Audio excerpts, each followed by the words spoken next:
The objecting party to the program and the speaking process here is Steve Nichols. Steve is a very good friend that I've known for quite a many decades, as a matter of fact. He's local here to Winthrop. And Steve is the only blacksmith, ironworker, and welder working for the USS Constitution. Steve is trained himself when he bought a small kiln and worked on metal stuff in his backyard. He also did some fire welding, which he tells me was done by the Roman army back in the early eras of civilization. And it was a technique that he taught himself. Steve also learned his craft working for 14 years at the Saugus Ironworks as part of the National Historic Site up there. If you've not been up there, by the way, it's quite a nice take-in. And he also informed us about how he happened to be working down at the Navy Yard on the Constitution when they called and asked if he was interested in the job, and he had to make a cutlass sword. The first one he said didn't come out so well, and then he made it again when he was working for an iron company up in, where was it, up in Saugus? In Raleigh, Mass. And so he built a second cutlass sword and presented it to the supervisor for the job and asked if he could come in the next day, and he got a job working for the USS Constitution. So with 44 years of experience in welding and ironworking and what have you, he's going to talk a little bit about the kind of work that he's doing in the restoration and the maintenance of the USS Constitution, the oldest frigate, operating frigate in the U.S. Navy, going back to 1795 or thereabouts. And Steve is going to give us some of the background on the work that he does for this noble ship. So I'd like to introduce Steve Nichols, and also introduce his son, Ryan Nichols, who's helping with the presentation. Ryan's I'll say thank you first to Steve Horner for being here. I'll say thanks to my girlfriend Cheryl for encouraging me to be here. And Ryan for doing all this work like this. And for Frank for calling me up. And for Diane and Sandy for answering my questions over the phone, which I had before I started. So, anyway, and thank you for asking me. I'm trying to be brief. I'll try not to bore you too badly, but if anybody can't hear me, just raise your hand and I'll talk louder. And before I get started, this is a fire welder piece Frank was talking about. This I'm going to pass around. It's all cleaned up, it's not sharp. It's just two pieces of scrap that are lap welded together, like just how my fingers are showing you right now, just like that. So what happens is you stick them in the fire, side by side. You put borax on for flux. You take them out when they're hot, on the anvil, you hammer up, hit them. That tacks them, and you go back in the fire, heat them again, and finish welding them. This is mostly welded, but you can see where the pieces are. So, and if it was fully welded, you wouldn't be able to see it, so it would be useless. But now you can see it. So, there you go. Right there, you can feel where your fingernails. That's one end. That's this piece. Yeah. Flip it over. That's that piece. It's like a scarf on a piece of wood. Same thing on the inside. So anyway, as everybody knows, Constitution is a wooden vessel. And if you look at her right now, she's in dry dock. That's all you see is wood. Because the guns are off, the rig is down, and it's all exposed. Some exposed frames. In fact, the whole head's taken apart, so all the inside headwood is all exposed. But what you don't see is all the iron and all the copper that's holding the ship together. Above the water line, it's all iron pins. Below the water line, it's all copper pins. So there's literally tons of metal holding her together.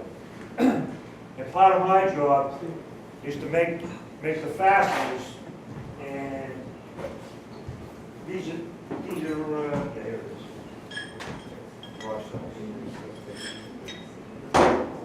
is. These are hull pins. This is galvanized iron, and this is bare iron. They all get galvanized before we use them because it's a saltwater environment. Yeah. Explain to people what galvanization is. Oh yeah. Okay. Please. Thanks, Jeff.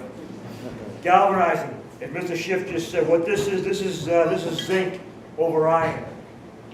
And what they do is they heat the zinc up until it's liquid. It's about 800. take the iron pins and they put them in sulfuric acid. Get all the scale off and dirt off. They heat it up and they go in the zinc. They come out of the zinc and they hang them.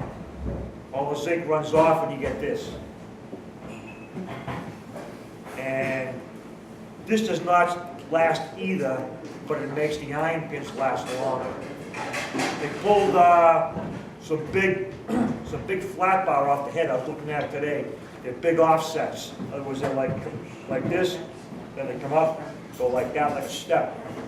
And they were galvanized, well, I don't know, maybe 25, 30 years ago, and they aren't too bad. The ones that weren't galvanized are pretty tough looking. So it does help.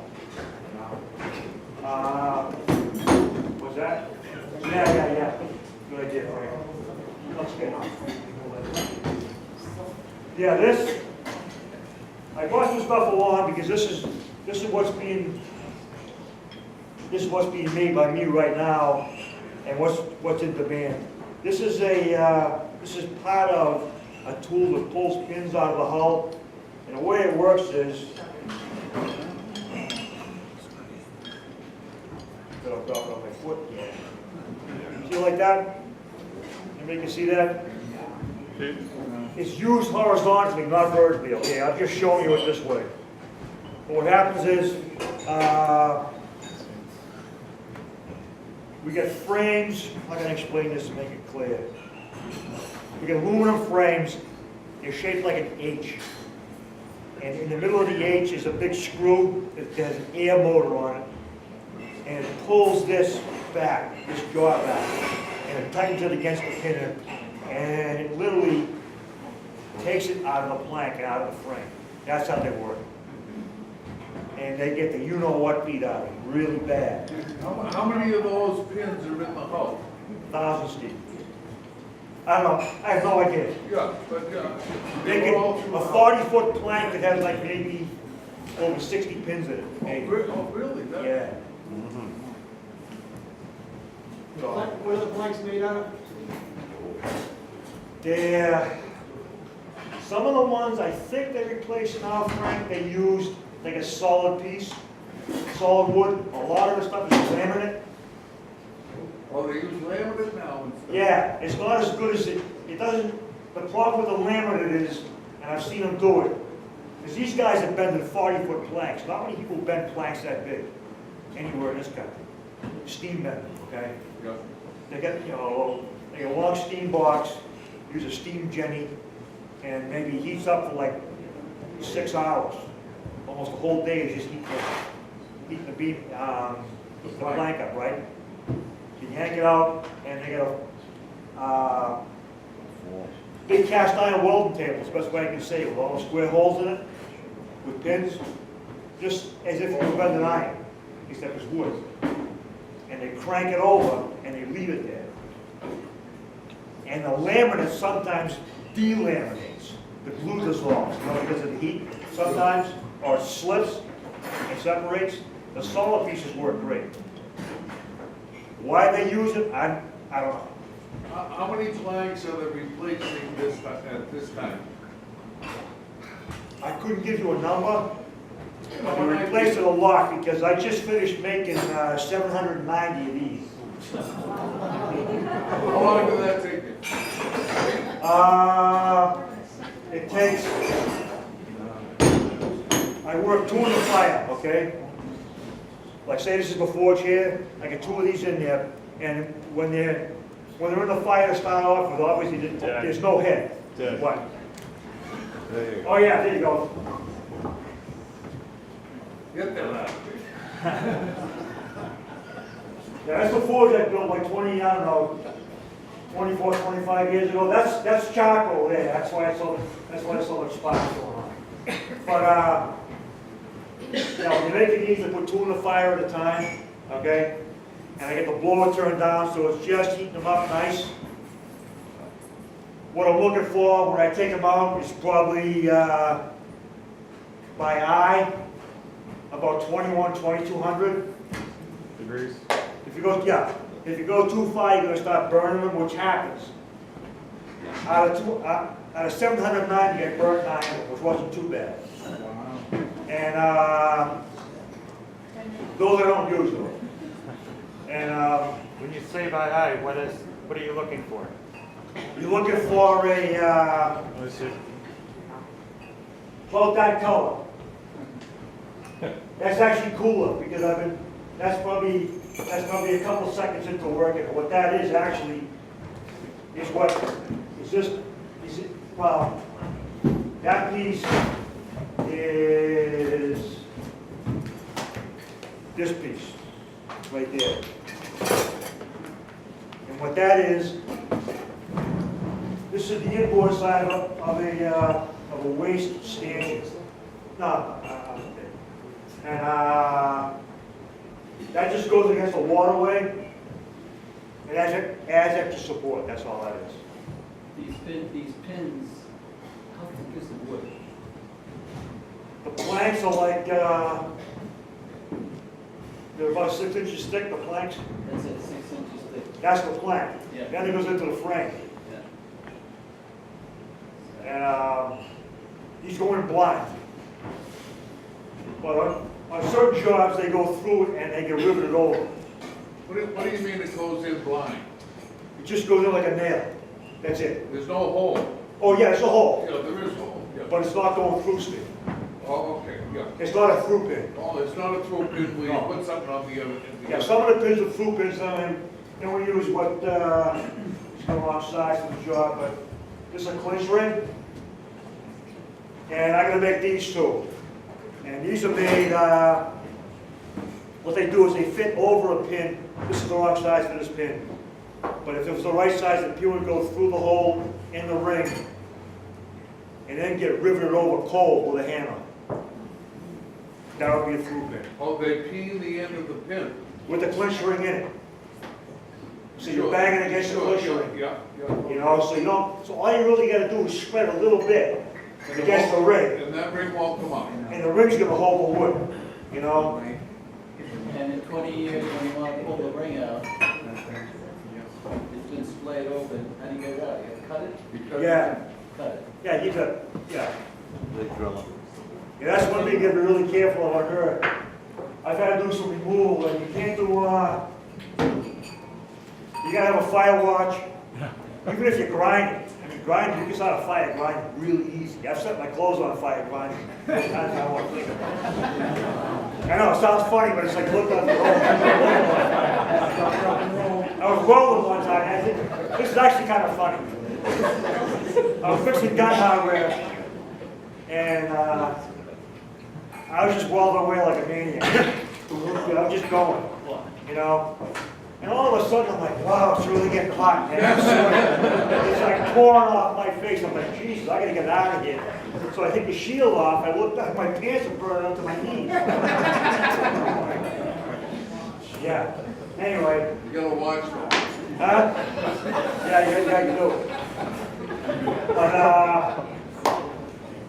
oh yeah, all right. I'm gonna stick with tools now, then I'll go to the pictures. We started on tools. This is one of a bunch of caulking irons I made back in the fall. And if you look at it, it's really big for a caulking iron. Most caulking irons you see, if you look at them in like a yachting magazine or a store. What is it? What's caulking? Okay. Caulking iron is, this is, okay, all right, we'll start right at the beginning. This is a #1 iron. That means that it's the first one you use. It's very long and very thick. And this is when you, on her, you put cotton thread, then open. Between the planks. Between the planks. The planks are 6 inches deep. That means you gotta have a tool that's long enough to win all the way down and not pinch your hands. Because you hold it like this, and you're hitting it like this with a caulking mallet. Or a dead blow hammer, those work really good too. And what it does is, it drives the cotton thread right down to the base of the seam, packs it in, and you go as far as you can go with this until it starts to, because the seam is tapered, the further up you go, the harder this thing is to work. So there's 4 sizes.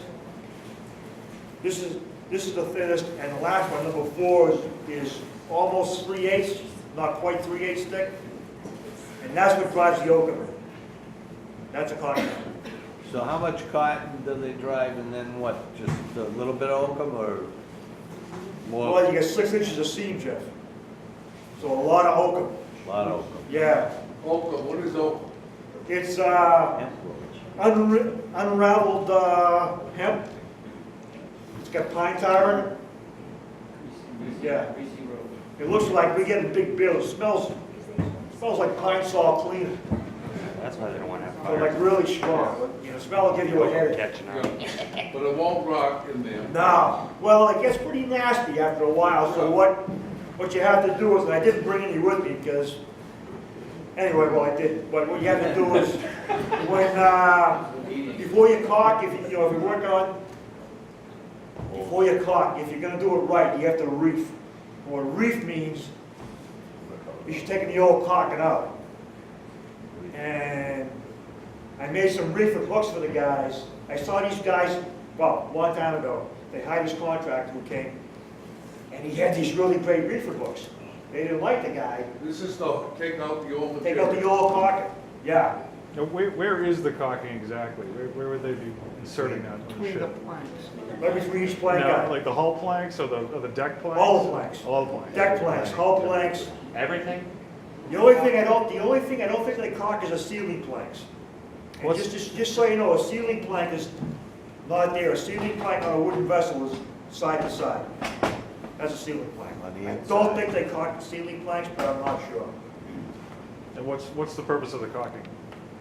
Keep the water. Oh yeah, keep the water. Because the caulking swells. You know? I know this, I'm Well, you're the prompter? Oh, okay. yes, yeah. That's the prompter and my son. He's priming the pump. Yeah. Yeah. Does it take water on when it gets put back in the water? The wood. Oh, yeah. Yes, It gets yes. water all the time, Scott. Yeah, all the So time. it's always got under pump. That's a daily job. They have to check the bills every day when it's in the water. Several times. One time they didn't do it and it got a little bit low. All right, the reefing hooks, go ahead. Yeah. They're dangerous looking too. They look like something you see in a bad fight. They're like, yay. They curve around with a really sharp point and a thin blade. They got 2 knobs welded up by the point. So what you do is, you put them down in the seam, the knobs rest against the planks and you get leverage. Yeah. And yank the old caulking out, literally. So, Now, do they sell that as a souvenir by any chance? Because I heard no, this is serious. Everything on that boat is like accounted for. Every piece of wood that falls in a storm or something, it goes to admirals and stuff like that. You believe that, huh? Maybe I'm wrong, but I heard that was valued wood. depends if it's, I don't know. You don't have any. I don't know. No, I don't actually. Not I as, really don't, honest to God. not as. Anyway, you never said what kind of wood planks were. They use, the frames were live oak, which is a southern wood, which is really neat wood. I got a live oak mallet that I've had for years for straightening out hot stock, and it works great. It just doesn't break. It doesn't crack, it doesn't break. It burns a little bit, but it doesn't crack or break. That's what the frames are. And the planking, I believe, is white oak originally, all of it. They're using some oak now, but they're also using, like I was saying earlier to Steve Horner, they're using some laminates too. I'm not sure why. How much of the original ship is still there? The further down you go, the further back in time you go. When you get right down to the very bottom, right down to the Keelson mine, right back there, you're about back in 1797. It's got the original keel. A lot of that stuff's original right down there, yeah. Not much more, but a lot of that is. A lot of the bottom part of it is original, yeah. So no in the water, no. Planks, I'm not sure of. But framework is something, there is a fair amount, yeah. Mr. Nichols, Yes, I'm an overseer, I'm over here. was that? I'm over here this side. I'm an overseer of the museum. They tell me it's 10 to 15% left on the ship. Is it? Yeah. Okay. See? There you go, that was easy. Yeah. Like I said, I'm not a historian. Anyway. It would be the opposite, though. Do you think it would be the opposite? Is that because what's in the water is preserved, and then what's in the oxygen gets oxygenized? Just like That's a the good point, Sandy. Just You like know, the pilings in Beacon Hill. I never thought of that. You might be right. Salt water preserves it. I know a lot of, they've replaced, I don't know how many planks, they've replaced a lot of planks. Like I said, I've made a lot of pins. And I gotta make about 600 more pins. I got a stack of, I got a bunch of steel sitting on the front of the doorway of the shop right now waiting to get made into pins. So, there's a lot more planks getting put on, as far as I can tell, based on what I have to make. How many pins can you make in a day? Without killing yourself, you can make about 100, maybe 100, if you want that. Like I said, you know, like I have told the fire Steve, and the pins I make on a hydraulic press, I got a 100-ton press that has dies that open and close that I made up, and it's pretty fast. But it's only as fast as the person doing it. You have to be, you know, you have to, you know. Who puts the zinc on them after the pins, after you're done with them? You send them out to? Oh yeah, Yeah. Yeah, we don't want You to don't melt zinc do over it. there. You don't want to be pouring zinc over there. No. They used to do it. But yeah, I brought something else to show you too. This is a little bit hard to show. What this is it's a rip and chisel. That's what we call it. It's for helping to get old planks off the hull. Old planks that are half rotted, because this is not a lot of leverage, but you know, it's heavy. Hold it up and turn it around so people can see it. And the lights, Steve. Back a little further. Yeah, back by the mic, yeah, by the microphone, Right there. by the Yeah, microphone. in front of you, Okay. see the light? Yeah. How's that? Yeah. Yeah, that's better. Yeah. That's better. Get that chisel. Yeah, this is two pieces of stock welded. It's made the old way because I ran out of octagonal tool steel. I mean hexagonal tool steel, excuse me. And what it is this is low carbon steel, and there's about a 1/4-inch thick piece of high carbon steel fire welded on there. Really, huh? Yeah. This is they still do this in well, like Japan. They make all kinds of great tools just this exact same way. They never stop doing it. So it's still used commercially. You know? And it works really good. It sounds like it might be hard, it's not as easy to do. Now, is that the hardest steel you can, they make it harder than that? Well, this is 1095, which is almost 1% carbon, so it's pretty hard. It's pretty good. Yeah, it's good stuff. How is it used, Steve? How is that tool used for It's removing for planks? tearing planks off.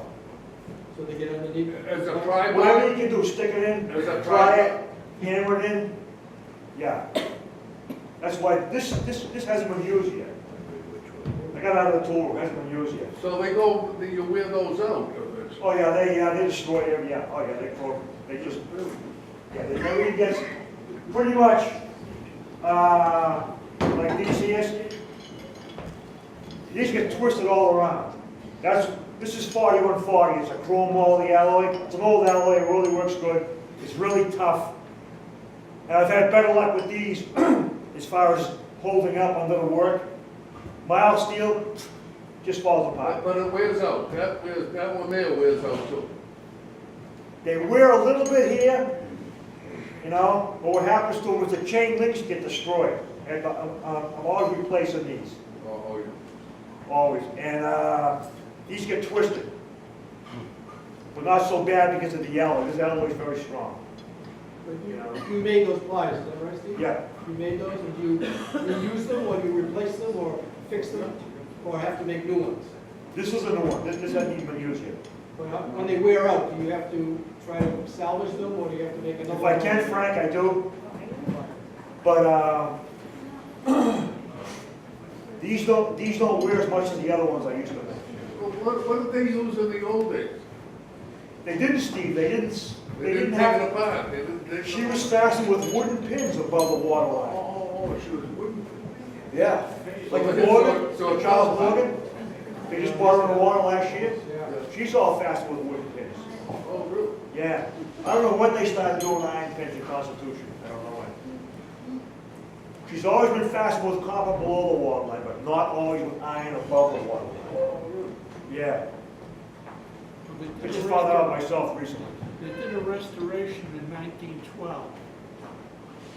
Did they? Yeah. Okay. A complete restoration of the Constitution. Did you want to speak about the 1812 sort of restoration they're doing now and what you've been working on, the stanchions here at the waist? Oh, yeah. Go- Yeah, work from yeah, there? yeah. All right.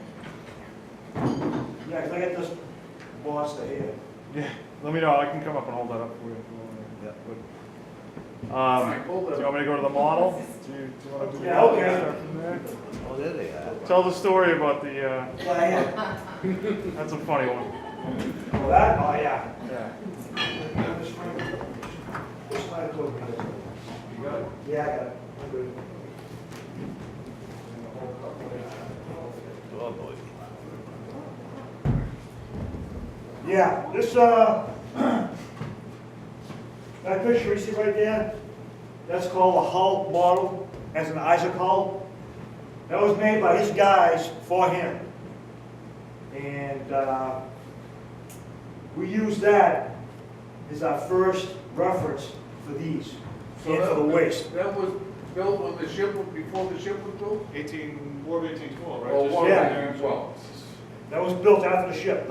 After it was built? That was given to Isaac Hull. Oh, Yeah, and so we use that as kind of a template for how the waste was gonna look when it was opened again, and for what these were gonna look like, and how many there were. I got it. Yeah. So, Do you want to explain what the waste area is, which is on that picture? Is that helpful? this is actually better. The model's actually better. All right. There really isn't much more to say except that we pretty much, and you'll see from the later photos, we pretty much copied that. There's parallel wooden handrails, we have those. What it doesn't show is this netting. Put your finger on one of those things you have in your hand. Put your finger on the picture. On the picture. On the picture, Steve.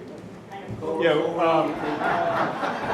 Oh, the piece he's holding there is Now, these pieces here.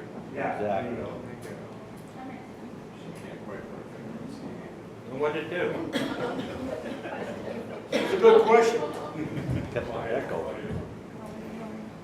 I've tried to find out why, this is my own thinking on this one, all right? That's the main hatch right there between, that's the, that'd be the main mast, that'd be the foremast over here. That's the main hatch. Where all any supplies, gunpowder, water, food, shot, whatnot will go in. So they had to get there. I'm guessing they had quick disconnects down here originally to get these out of the way. But I don't know. Nobody else does either that I know of. Because they would have had to swing everything right through that open area. These would be in the way. And they are strange, because they stored hammocks down in between when they weren't in use. They call these hammock cranes, they call them netting, hammock netting. Yeah. I've asked people in the know, and it's, I haven't got the answer I'm looking for yet. If that helps you somewhat. What was there before? Why did you have to make those? Was it not accurate, or was it not? They weren't there. No, they've changed it back and forth over the year, guy. Yeah. 1927, the ship looks, she looked the way she looks now, in 27. And they doubled the cap rail, they filled the waste in, and then we took it all down in 2010. So basically, what's there now is the stanchion that you have in your hand, but prior to that was wood, right? It was a solid, it was like a wood wall, basically. Oh, yeah, it was solid wood. Couldn't see out. But- Couldn't see anything. As far as I know, these ships always had an open waist, Yeah. Royal Navy vessels and US. So this would be more historically accurate to the period? It's more accurate. Is it super accurate? I don't know. Nobody else does either who's alive. But it's more accurate based on the hull log. That's really the reference we got. That's kind of it. Oh, there's the background. They had it with the netting. Trying to go back. There, it is. there they are. There they are. There they are there. That's just after they were installed. And you made all of those? I made all of them.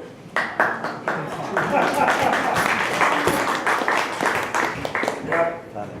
I made them in two pieces. They're welded right in between the two bottom holes. You can see it. They're welded right down there. Right in the middle of those holes, they're welded. Frank, I need your help. They're bent on a hydraulic press. Do you want me to go back to some of the photos of? Yeah. Yeah, sure, yeah. See it? Okay, yep. I think why don't you quickly talk about it in sequence, I'll go Run run it again. through. You can start there. All right, What that is like I showed you earlier. Kind of hard to see. This is actually a welding setup. There's this piece here is the piece I'm working on in the picture. That goes inboard, which, if you know what I mean, is towards the interior of a vessel. Outboard is on this side. If it was there, it would be on this side. This strut is to keep this corner from changing when I weld here. Because this is going to be arc welded on, not fire welded on. Well, it's going to want to pull a lot. I don't want to lose the angle, because that's the correct angle. So I put a strut here, weld this up. Then what I did on all the corners is I heated them up and I annealed them. So what I did was, after this was welded here, cleaned up. hold it straight out. Huh? So hold it, this half the room can't see. Doing the best I can here. After this is welded up and cleaned up, this whole thing gets heated up. And it gets put in vermiculite, which is what you put in your garden to aerate it. Yeah. Okay, but it's expanded mica, so it's a mineral. It doesn't burn. It's a really good insulator, and it holds the heat in iron and steel for hours. So this cools off slow, so it relaxes where it was welded. So when I cut this off, the angle doesn't change. If I didn't do that and I cut this off, this would move a little bit, and I'd be off. Yeah. Because it wants to pull. Welds always want to pull. Right, Jeff? Yeah. Don't we know it? well, everything shrinks and expands. And Right. So that's what causes.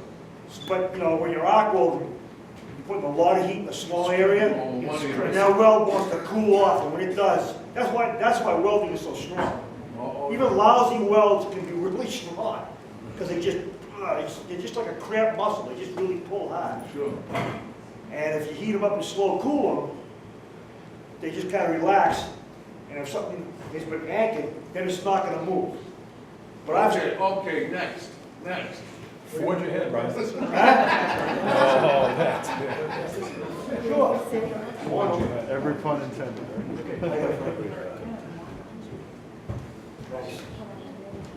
There you go. Next one? Yeah, Steve Holmes getting impatient, you gotta do it now. Yeah, there you go. Here's your press. It's the dent maker.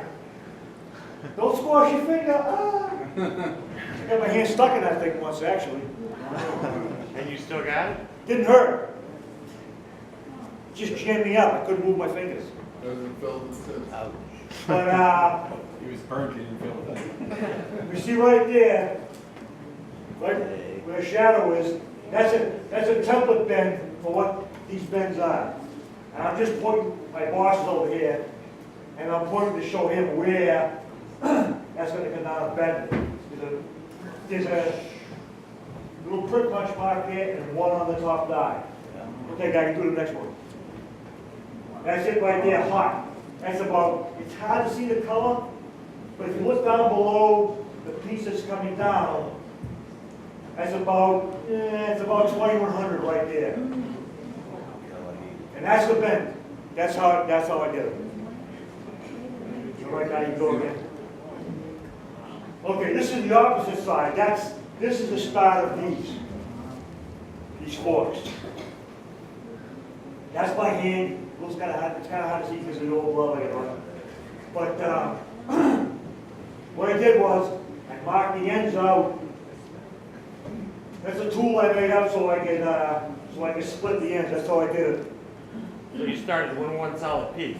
Huh? Started with one solid piece of metal, cut it in half. Just like that. That's how it looked. Just like that. Split and punch. 1.5 inches by 1.5 inches. Find the center, you make a mark cold, okay?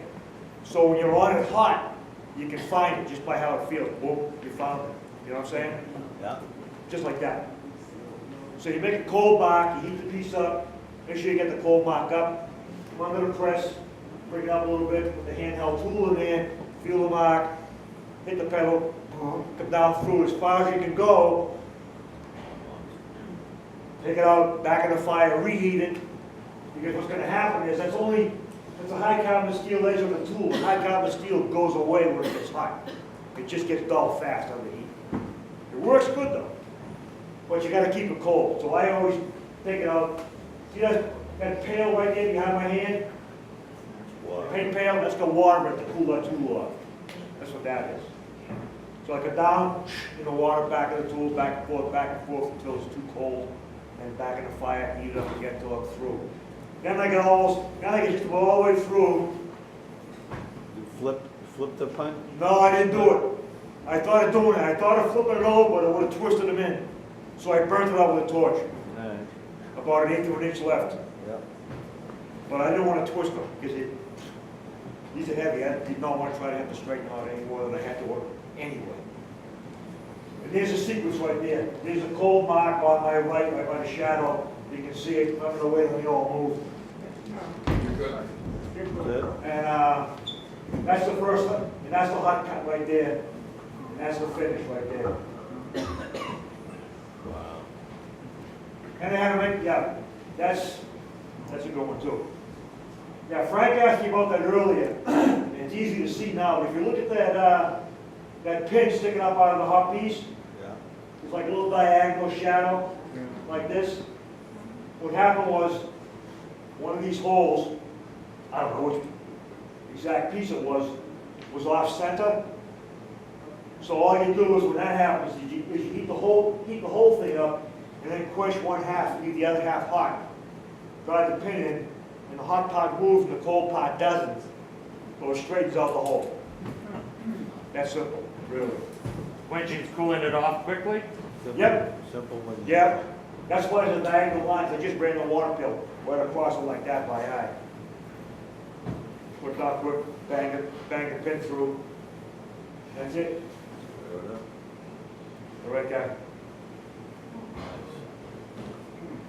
And that's just I don't know, that's the guy who was taking pictures goes, oh, hold it up. Like, oh, okay, there you go. It's hot though. That's a That's what that one's about. That's a meter. And that's the one that I just showed you about the welding setup. Now you can see it much better. But if you look, Oh, you want to go back?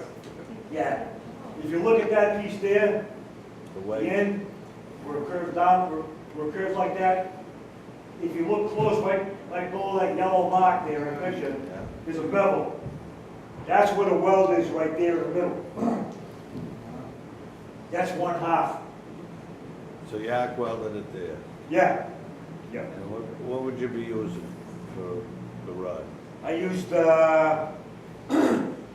70 PSI big.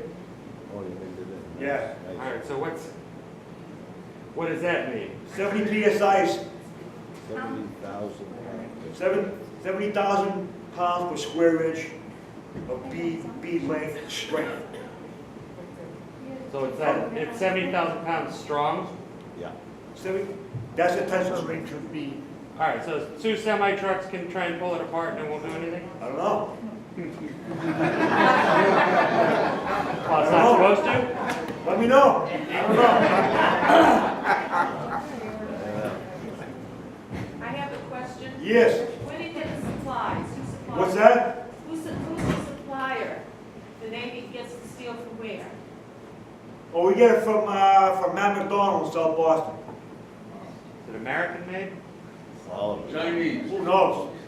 I'm thinking, it may be, but I know when places I used to work, the steel rack was like the United Nations, honest to God. Be steel from everywhere. But we get, we've been getting it from there forever. They're really, they're a good company. They're good to talk to. They come up. They've been a really good source of high carbon steel, which is hard to find now. You think like, oh, why would that be hard to find? Well, it is. Because a lot of people aren't, Doing it. at least in this country, aren't forging things out of high carbon, hot rolled stock anymore. And that's what we use to make a pocket iron and anything else. It has to be hard. If that answers your question. It does. The question also is, are they trying to buy American-made products? Oh, I don't know. That I couldn't tell you. What about the copper? What's that? The copper sheets, What about it? when they go back on, those are the last things that go back on?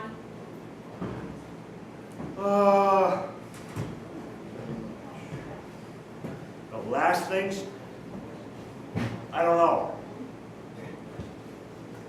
It all depends on.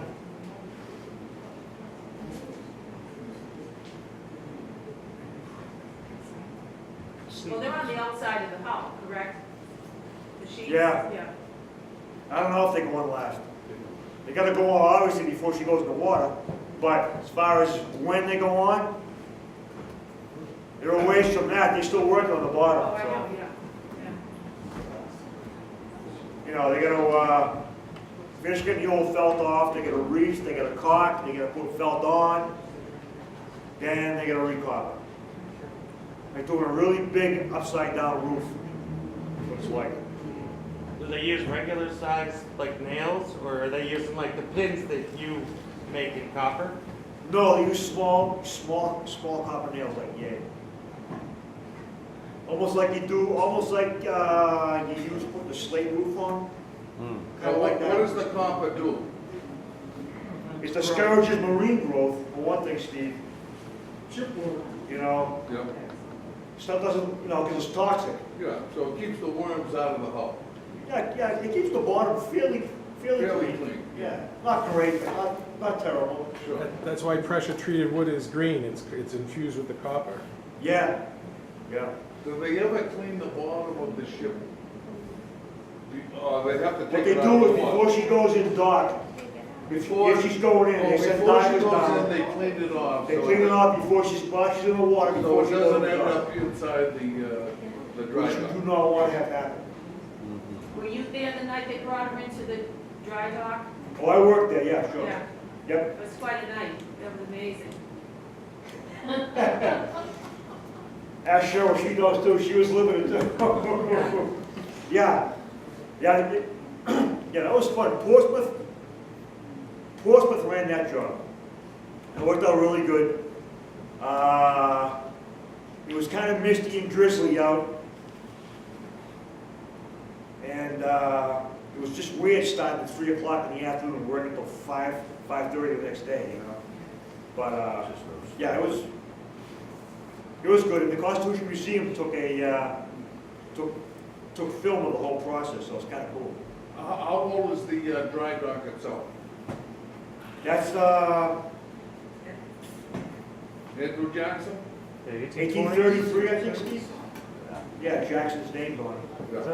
That's your second time around bringing her in the dry dock, right? Yeah, second dry dock, yep. What was the For first you? time? Yep. 90, what was the first time, 94? 92, 92. yeah. Back in there. But, Steve, tell us about the slide here. Did a big job on it. oh yeah, Too. this Big job. is that, folks. This is why I made this actually, so we can try it out before anything was torn out. That is, on the left-hand side of that picture, that's how the waste was before we did anything. Oh, that's the gangplank. and- That's the The problem, opening, that's the the problem. opening in the side. Yeah. So they put it up against that to measure it, Yeah, and it was the right size. oh yeah. It was the right size.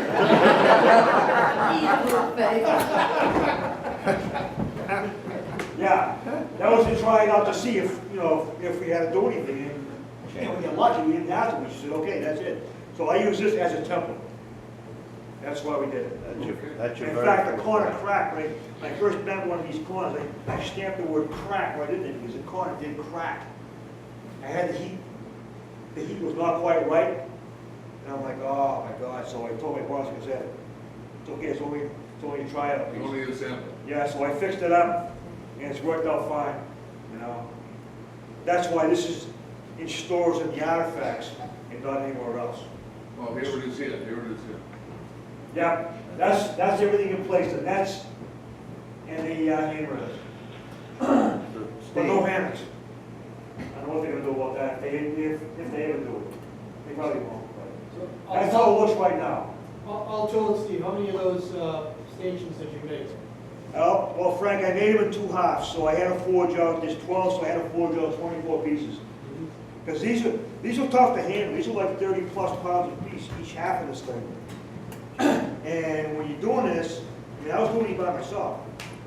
And so I slot punched them, I made a slot, an inch long slot, 1/4 inch wide, that's all, so it punched out a small slot of metal, that's it. So most of the metal that's here is still here, even though it's older. You know? And handling the stuff, as I got close to where I was, it was tough because I was holding a lot of weight with not much of a grip because it was too high. That's how I had to hold it. So it was tough. Don't you have a helmet? Don't you have a helmet? Nah, nope. No help. Nope. I'm gonna write the cover. Good luck. Do you want to move on to the rings? Yes.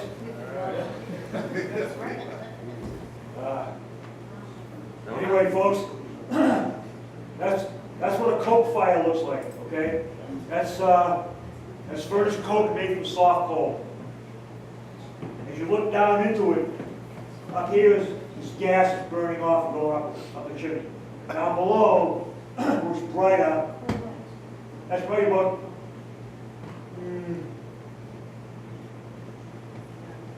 maybe 2,500 if there's a lot of air.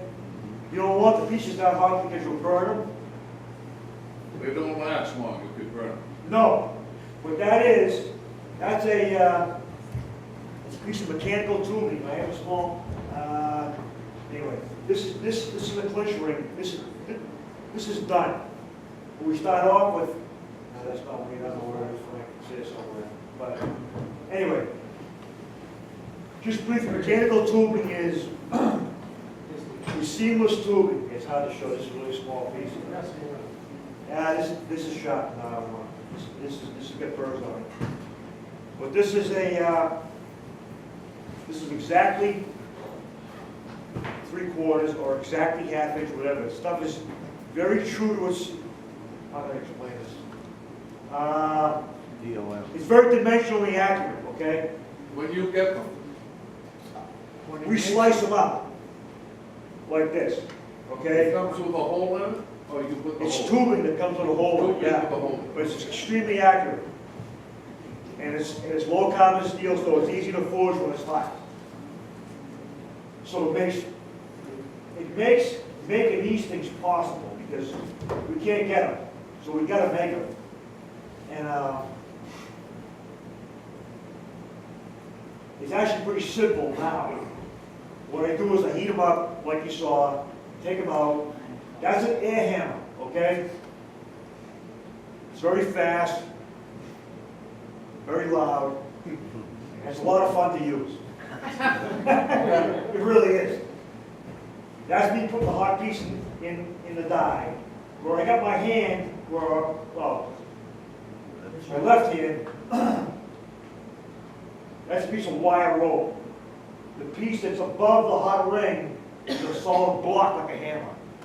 that hits the ring, because the ring's always bounced. But that keeps the bounce straight up and down so they can't bounce out of the die, which happened the first few times I tried making them. And the piece where I got my hand on the left kept on snapping in half. Because it was a solid bar, and the vibration from the hammer snapped it. That's wire rope, but it's working great. It doesn't snap, it just whips around.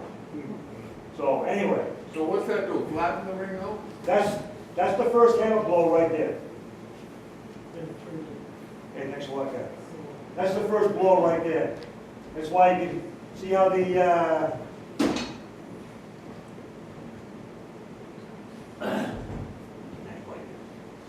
that's why the, if you look at the background, that's the way to put it. Where you see the glow, that's fire coming out of the die. Because I use wax and oil. Well, you use wax. Oil runs down the hammer and gets it mixed with the wax. And every time you come down with the hammer, you get a flash. That's what that is.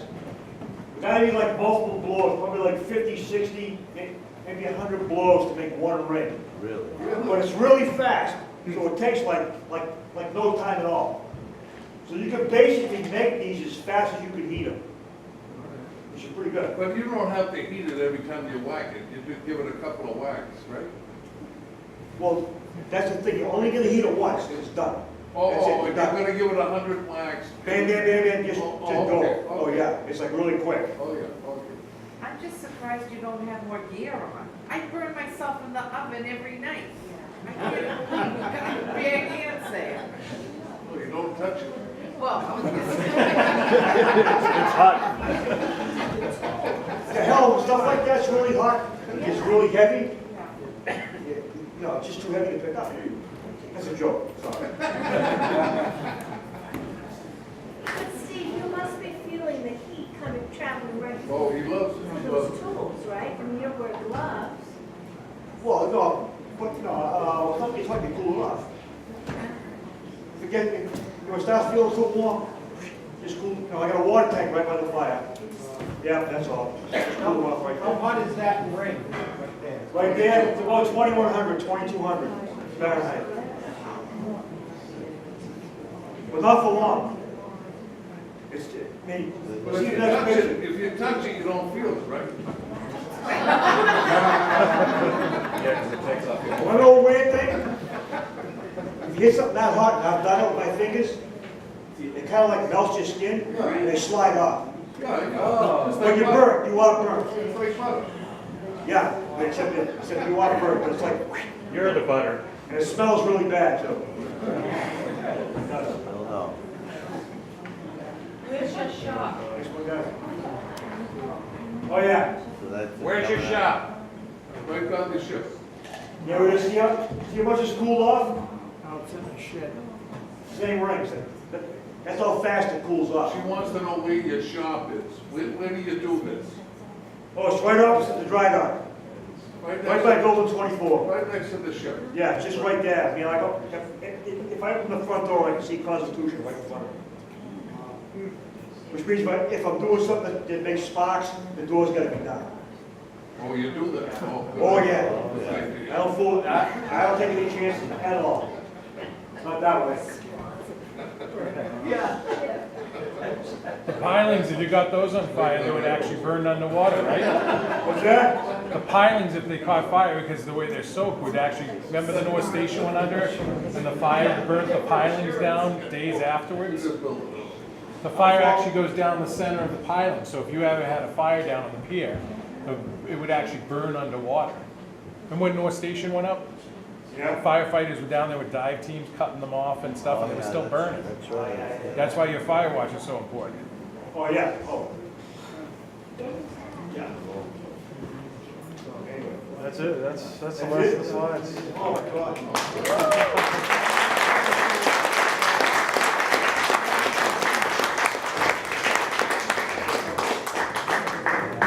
Let's thank Steve for taking his time to come. He's been up since about 3 o'clock this morning, by the way. So,